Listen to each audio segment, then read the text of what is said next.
Olá, tudo bem? Hoje eu vou falar sobre uma recente decisão aqui do Tribunal Regional do Trabalho de Santa Catarina sobre a concessão da assistência judiciária gratuita em processos judiciais. E para isso eu separei algumas perguntas aqui para deixar mais claro esse tema. Bom, a primeira pergunta que eu separei é: em que consiste a concessão da assistência judiciária gratuita?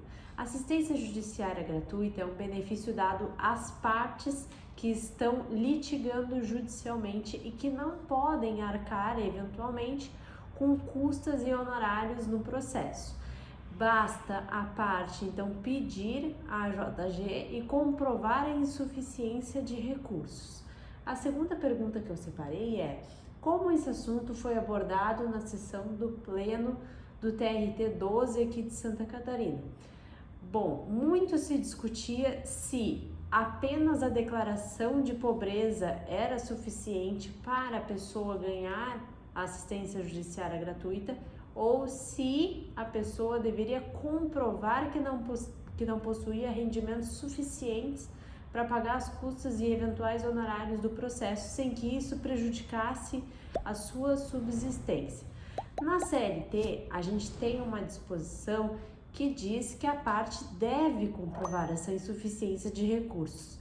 Contudo, em muitas ações judiciais, depois da reforma trabalhista, que foi em 2017, a gente viu ainda a concessão da assistência judiciária gratuita, a AJG, mesmo sem a comprovação, apenas com a declaração de pobreza.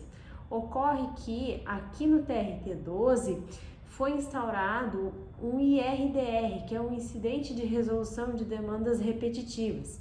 Para quê? Para se chegar a um consenso sobre essa matéria. Se bastava apenas declarar-se pobre, ou 2, seria necessário a comprovação de pobreza, de insuficiência de recursos para arcar com as custas e eventuais honorários advocatícios. Bom, como que funcionava antes? Antes da reforma trabalhista, era suficiente apenas a declaração.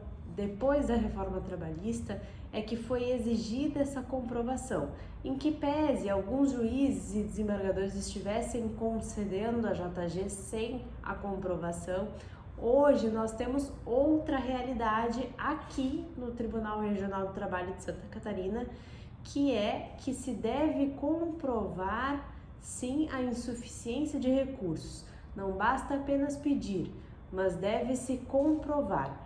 Bom, outra pergunta que eu separei aqui é: o que isso muda para o trabalhador e para o empregado? Essa pergunta é uma pergunta que até é um pouco ampla para ser respondida, mas eu quis trazer uma resposta bem objetiva. O que muda é a segurança jurídica. Assim, já com uma tese fixada aqui no TRT 12 de que é necessário comprovar a insuficiência de recursos, o empregador e o empregado já sabem se vão conseguir litigar ou não sob o benefício da JG.